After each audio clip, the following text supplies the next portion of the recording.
Last Friday, the members of our Discord had our stock talk, and we were talking about the situation in Russia and the situations evolving in China.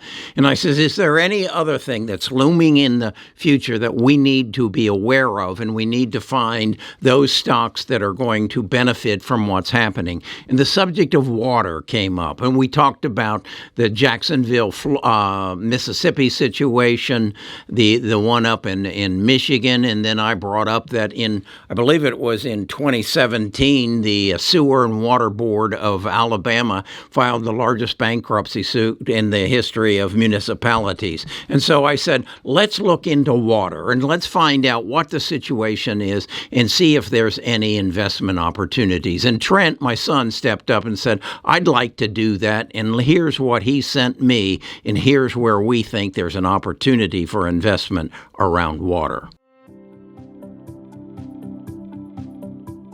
Best of Us Investors presents Carrie Griegmeyer.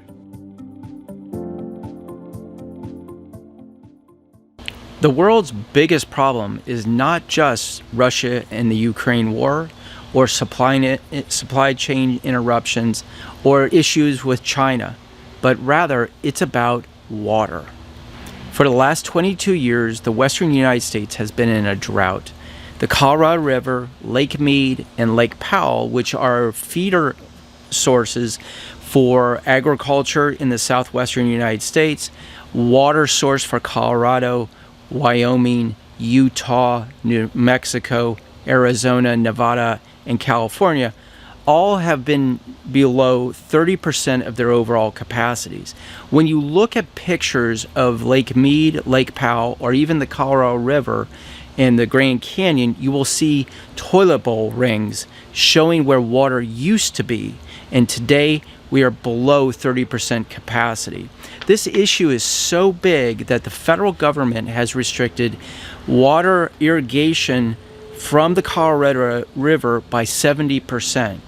What we don't realize is that 90% of our winter greens come from the Colorado area, the southwestern United States. So this coming winter, we should anticipate that those vegetables, Brussels sprouts, spinach, cabbage, many of those other things will be higher in price because of the cost to actually produce them overall. The western United States isn't the only part of the world that is in a drought. Europe is in a drought.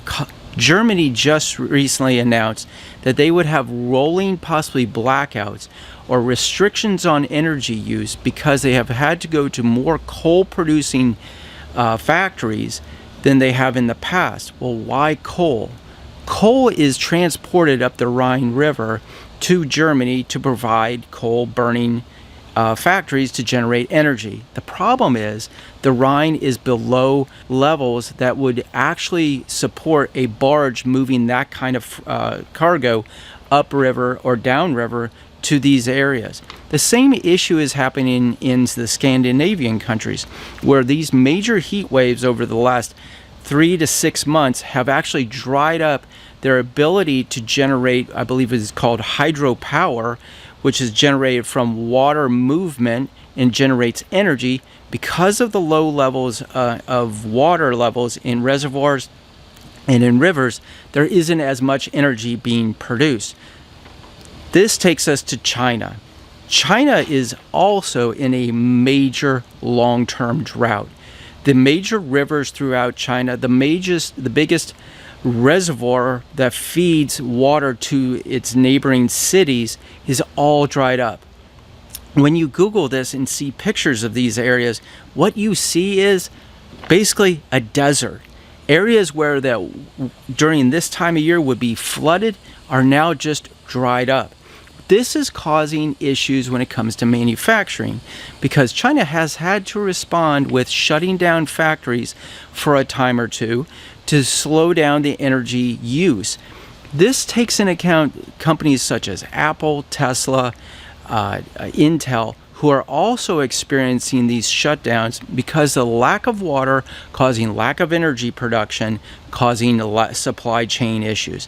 We should anticipate over the next quarter or so a interruption in supply chain or supply availability of different products that come out of countries like China and Europe. So what's the solution? Well, the solution is we have to store more water. We have to be building storage facilities, water processing, and we have to find a different way to get our water from parts of the world. If that means that water is collected in the southeast, where it has been very rainy, where we have the largest water table in the United States, and that water is then trucked and taken over to the western United States to irrigate and supply water sources for the western United States.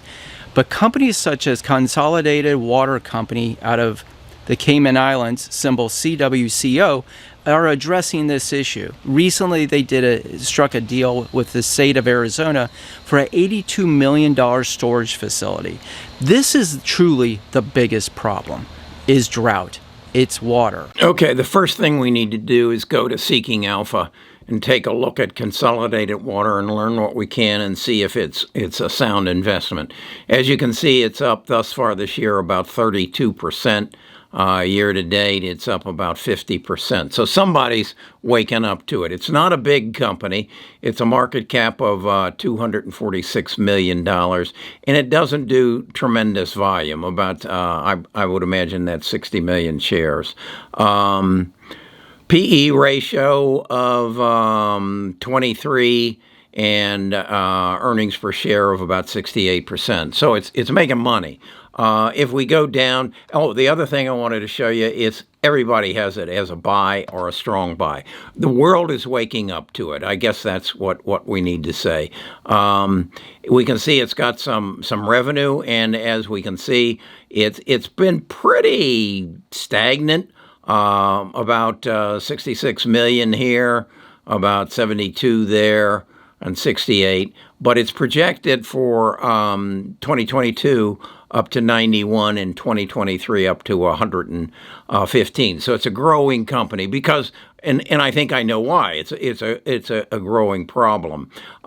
Missed this last quarter on earnings by about 2 cents. So it's got some possibilities. This is the first step you need to take when you consider a stock, and that is go to Seeking Alpha, go into the description. I'll give you a discount that you can get in here. I think it's a 66% discount. Try it, learn it, use it, and make it a tool for yourself. The next thing I want to do is go to my Moo chart. Okay, this is Moo's charts on it. Let me blow that up. On Moo, if you want to blow up your chart, up here it has a 4-corner arrow, and you can blow it up. This takes us back to what? Somewhere around November of 20. And you can see it moved around, but, and let's see if we can take it back even further. Okay, this is a chart back to 2011. It hit its all-time high back in, looks like, April, May of 2020. And then then has taken off here more recently. If we look at it from the pandemic, we can see it broke above its 200-day average in January of 21, then went down, then came back, then went down, and hit a trough down here in May of 2022. And this, I'm not a weatherman, so I am not. This is when the dry weather started to happen, and we started having fires, and we started having a lot of problems with weather here. And then, I was blocking it there. That brings us up to current. We had some resistance right here around $14.73 or thereabouts. 14.70, and now it's up to 16.20. We're substantially above the 200-day, running strong above the 50, and this is our 9-day, which is more of a trading. This would not be a swing trade for me. This would be something I'd want to, because I believe it's with us. It's going to, if you believe in global warming, you got to believe in consolidated water. So I'm going to be adding this to my portfolio, not with a big bet, but I'm going to take a position. Okay, that's consolidated water, something of a new trend, a new direction, and I hope you see what's happening to my channel. Is we're responding to what we're finding is happening. I'm bringing more people in. I've been preaching for almost 2 years now, almost 3 years now, that I want to build a tribe.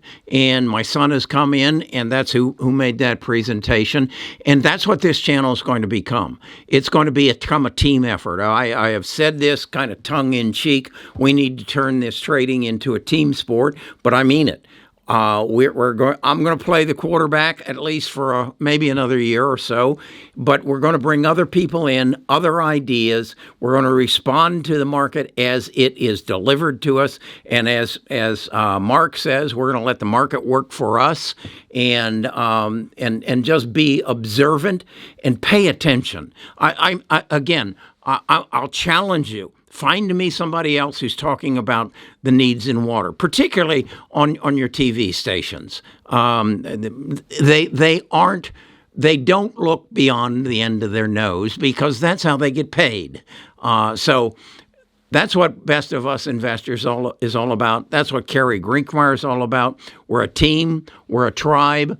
I encourage you to come join us. Go to the description, use our tools.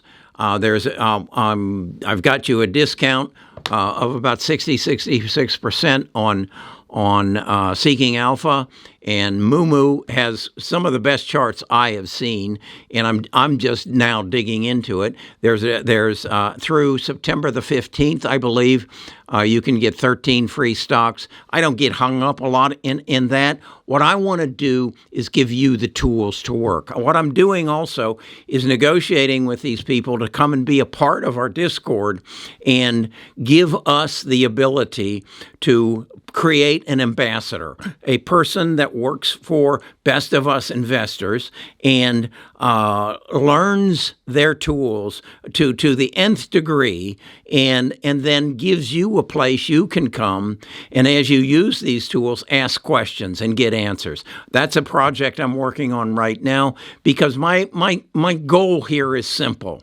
It's 3 parts. Help you make better investment decisions, teach you how to keep more of what you make by using our tax code, and number 3, build family wealth. That's my goal. That's what I'm here for, and I hope you'll come join us.